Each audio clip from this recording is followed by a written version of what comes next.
Tukwaniriza mu program ey'ensonga Lugonvu's Show.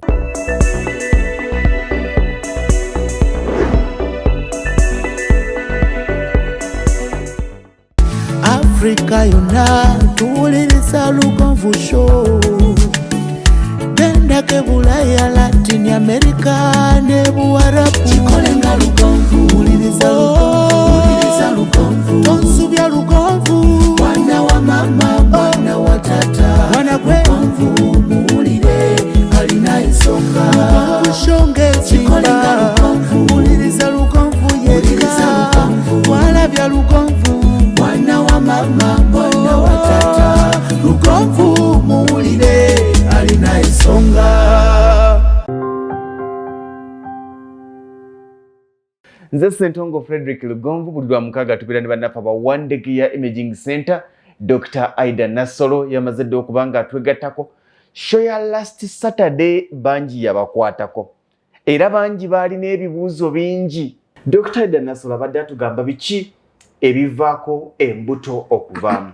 Bwe twogera ku abortion yatugamba nti at the same time kiyinza okutegeeza miscarriage oba kyekimu kyenkana ne miscarriage okuvaamu embuto. Lwakuba nti ffe mu lulimi lwaffe olwa bulijjo tubadde tumanyi nti miscarriage lwe lubuto okuvaamu. Abortion kwe kwejjamu olubuto gwe nga gw'osazeewo oluvemu naye natuga nti olubuto lwonna okuvaamu nga terunaweza weeks meka? Myezi 5. Weeks, 20 weeks. 20 weeks. Any pregnancy, getting her out before 20 weeks. Ebeera abortion. Yes. Oba gw'oluggyemu oba si gw'oluggyemu. Biki ebiviirako abortion? Tugambe ngenda kwogera in the same angle, improper implantation. Omugate zibanga mmeka oba ziba nnyingi tosobola zimala nayo? Nakugamba abantu baffe tujja basomesa mpola mpola. Tugenda batwala speed guno omwaka. Improper implantation kitegeeza omwana avudde eno naye alemereddwa okwekwata.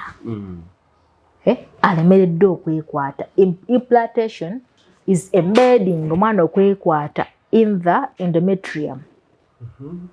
Kati bwa muteekamu n'alemu okwekwatamu ayitamu buyisi. Ayitawo buyisi, of course. Kiringa okussa omwana ku mugongo. Biki ebyetawo improper kiringa okussa omwana ku mugongo nga tolina mikono. N'otamusiba ngozi. N'ayitako buyisi. N'ayitako buyisi. Si bwe kiba? It should be an example naye kyalibadde nga kati kano akawubi muno munda munnabaana mwayingidde kuliko enkovu. Enkovu zino zimakinga ziyita adhesions. Adhesions ziba nkovu ezaaba ku previous miscarriages. Ekyo kijja nnyo ku baana abajjeze nga bavaavaamu. Era omuntu ojja ng'ovavamu embuto emikisa gy'okukwata omwana gyo gigenda gikendeera. Kubanga ono omwana buli waba avaamu alina damage gy'aleka. Kati tugenze ku baana abaazijjamu. Kubanga abantu bangi nnyo abayajjamu olubuto olwo n'asooka n'anoonya omwana Mr. Lugonvu. Era nakeberako omukyala mu December tugenda mu Christmas. Nangamba nvudde ku kyeyo naye njagala nfune omwana. Naye bulijjo ku kyeyo nzifuna nga nzijjamu. Kati ngenda omukebera mugamba but there are echogenic foci. Munnabaana muno obeera olabamu enkovu. Ne mugamba ne nabaanayo ng'eyina enkovu n'alufuna yali yakajja. Oluusi afunye n'ekaggayi kapya. Anti abadde ebweru ng'azijjamu. Naye mu kuzijjamu kuno baakolanga kiruyita dilatation and curettage. Basendekayo ebyuma ne bikwabula. Eba n'abagisaamu ebyuma. Kati munaddala embuto ezikuze. Kati oba kwagula bwe bati ne bakwagula bwe bati.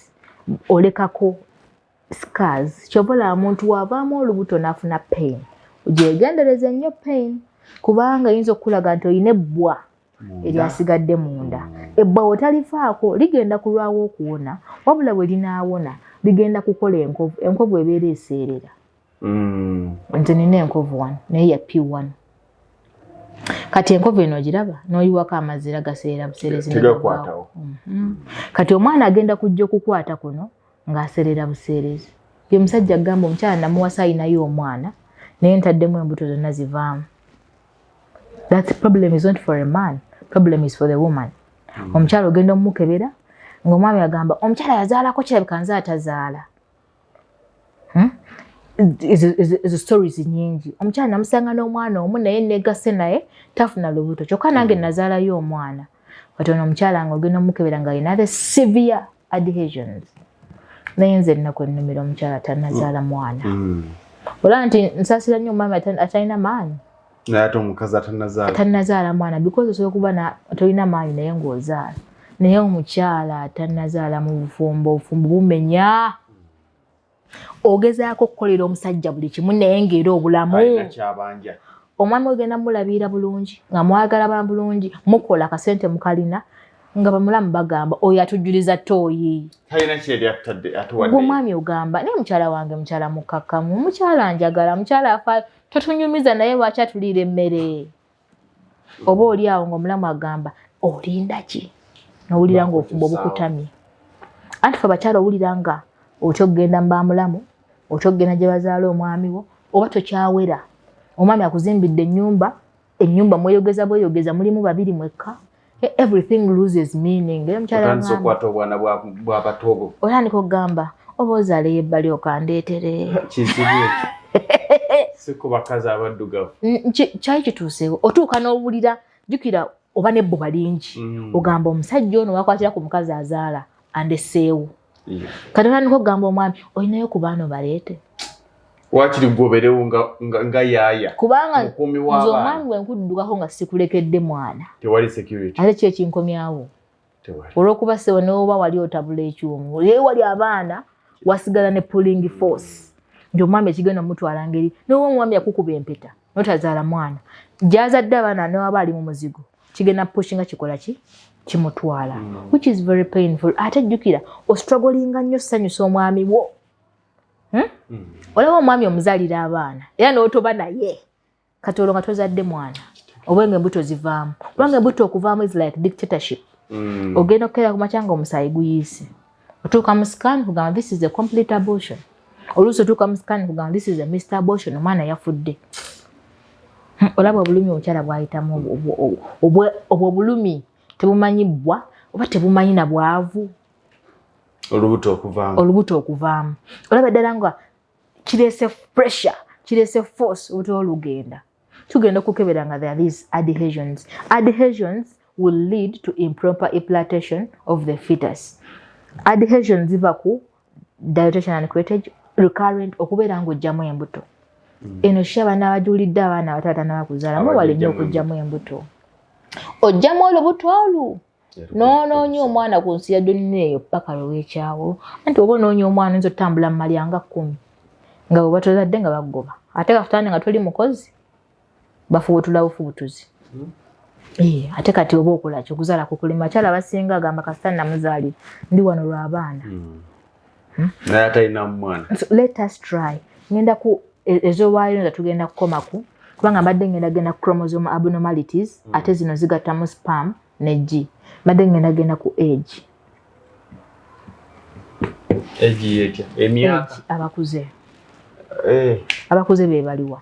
Twagamba reproductive age y'omukyala eri between 18 wano mu Uganda, 18 and 35. Kasito osuka 35 nga tunazaala? 18 and 35 chances z'okufuna embuto zibeera high. Chances z'okukuza omwana zibeera high. When you clock 35, science, nze manyi science ne Katonda sibigeraageranya kubanga Katonda asigala ali waggulu wa science. Kati Katonda gap ya Katonda tugimulekera. Ye Katonda akola nga bw'ayagala. Era Katonda yasalawo buli kimu okola ki okubaawo. Naye science atugamba when you clock 35 woweze emyaka 35 the body itself egende weakening. The uterine muscles tokyalina era abakyala basinga olulongoosa baba basusiza emyaka 35. Even ennaku zino there are other factors ezireetawo cesarean mu bato naye age ejjamu eta ku abortions. Omukyala ajja kubeera eyo alowooza okufumbirwa ng'alina emyaka ago 3. Bw'ofumbira ng'olina emyaka 3 osabye embaga wambi agikubye ng'olina emyaka 3 mu egi ogenda okunoonya omwana mu malewawo emyaka egi owezezza 3 mu emeka 3 mu 5. Bw'oweza emyaka 3 mu 5 olwo olwo system etandise okugenda ng'enafu amagumba gaba gagenze gakapawala ne fibroids ziba zajja dda fibroids zijjira ku myaka 28 nganza asinga obbakebera babeeramu era nze okukebera ng'olina 28 nga tonnazaala kugamba nonno oluddewo gwe sikukweka musaba abasajja balabika nti olinze Yesu ali perfect because the body yo Katonda yagikola mu mechanism eyo eba yasuubira abaana ng'ogirwisizza ng'ereeta ebizimba ne kugamba no lwaki nkugamba nti weefeeko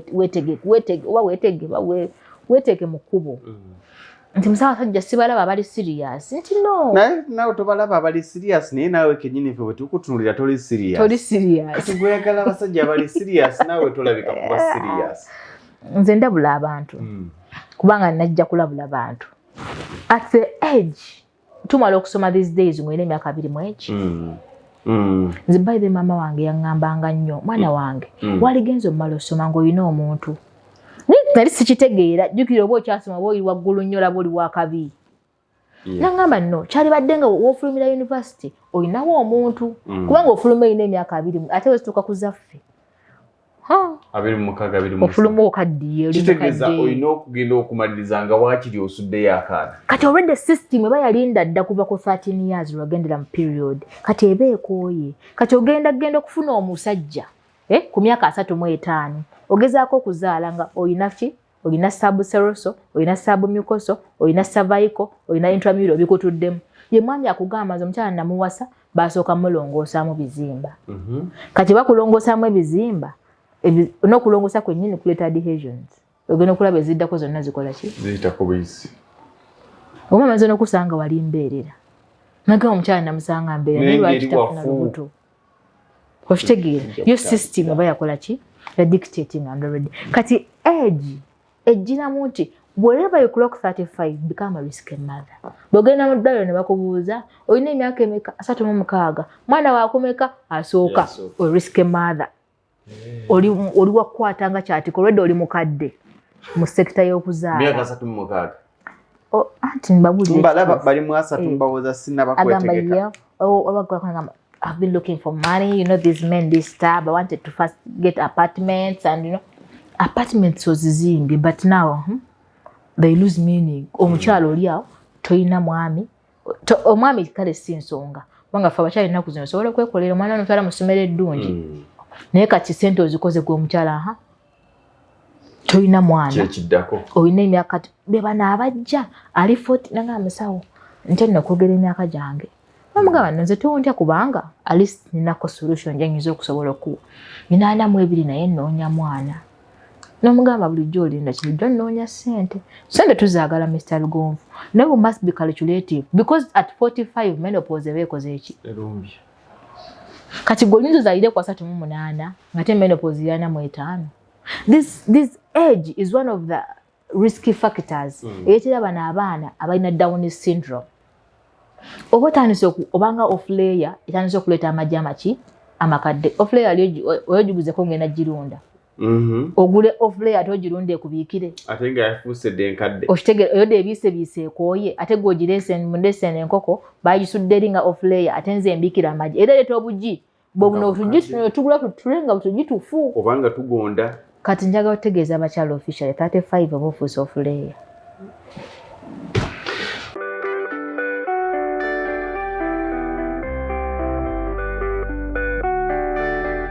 Tukwaniriza oluganda aliyeyo amanya agange nze musawo Aida Nassolo omusawo omukugu eyakuguka mu kukebera that is imaging specialist imaging okukebera mu bifaananyi mu scan ne mu x-ray oluganda aliyeyo otawanyizidde endwadde nnyingi naddala mu bakyala tulina infertility okutawanyizibwa okunoonya omwana tulina erectile dysfunction ebitawanyiziddwa abaami tulina okulumizibwa mu mugongo the back pain tulina okulumizibwa mu ndira abakyala oli eyo obwadde bukutawanyiza naye tomanyi obuzibu buvaawa otuuse ku bakugu okukukebera okutegeeza ensonga lwaki ebyo byonna bikutuukako teweesibaako bulwadde jangu okeberebwe omanye ekikuluma osirike kyemukola kyamaanyi mwebale nnyo mwebalire ddala high energy electricals abakugu era bakafulu mu masannyalaze wabula nga gano ga njuba naga hydro atawe basinga okwegirisa layira abali wane nansana bano Nansana Business Center bali ku simu 07 83 75 52 2 essimu eyo bw'ogikuba totumira tolamusa gamba nti beba mwe ba high energy electricals bakafulu mu maanyi ga hydro mu masanyalaze ga hydro n'ag'enjuba bajja kuga nti otuuse ebinaddirira gw'onoomanya mwebale nnyo mwebalire ddala Lwengo General Hardware abasangibwa e Katende Namutamala ku lw'e Masaka kilomita 3 zokka okuva mu tawuni y'e Katende ku Kidde Nakawuka ate nga balina enteekateeka ennungi kuba mufuna mpola oggulawo account n'osasula mpola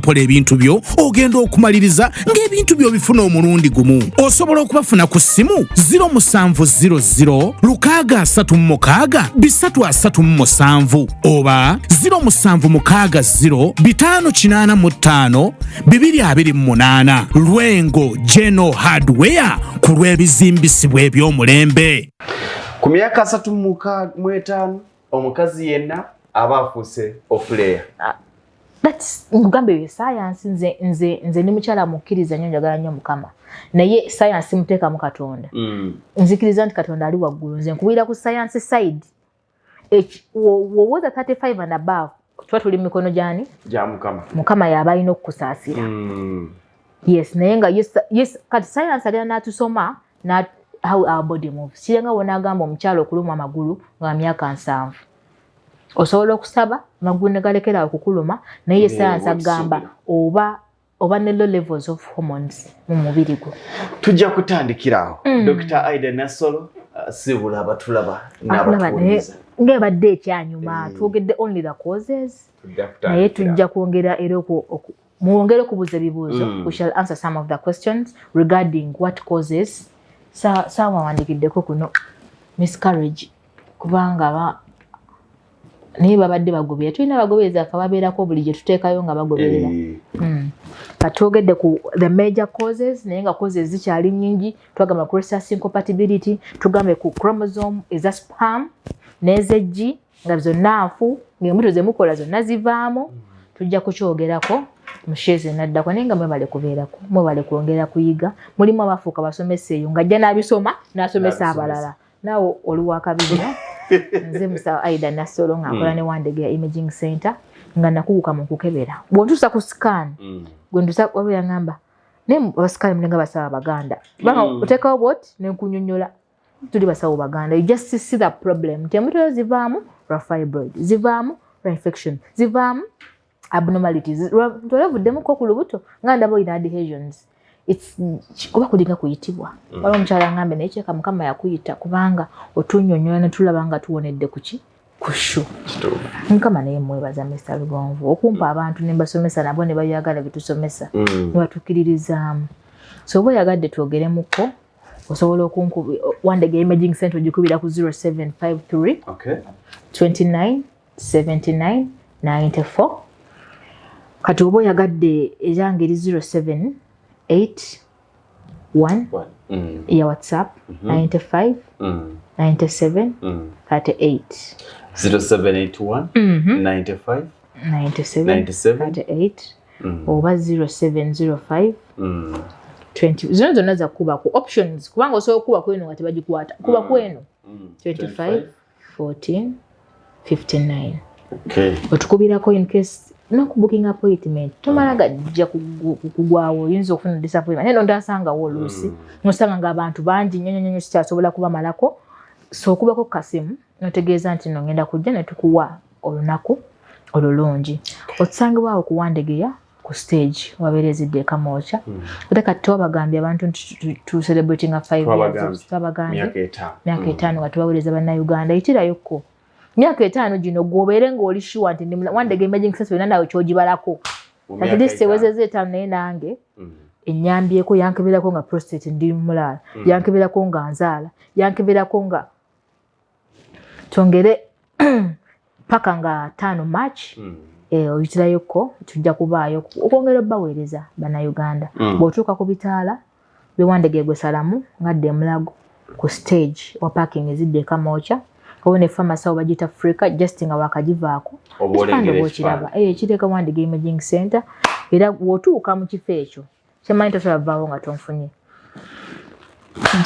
mwebale nnyo mwebale ddala okubaako lwaleero weekend ennungi mweraba siyinza kweyongerayo ntandikirawo ddala okujjako okubagaliza nange weekend ennungi obuwanguzi enkulaakulana byonna ate mukama atwongere okutuwa obulamu n'obuwangaazi tusobole okukola ebyo teyayaanira obaoliawo ne byatuwadde tusobole okubiganyulwamu n'okubiyagaliramu ate tunaddamu okusinkana ku lw'omukago olujja mukama katonda abankuumire mubeere bulungi mweraba eyo yebadde program Lugonvu's Show.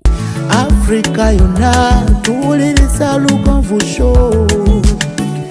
Genda ke Bulaya, Latin America ne Buarabu. Chikolenga Lugonvu. Wuliriza Lugonvu. Tonsubya Lugonvu.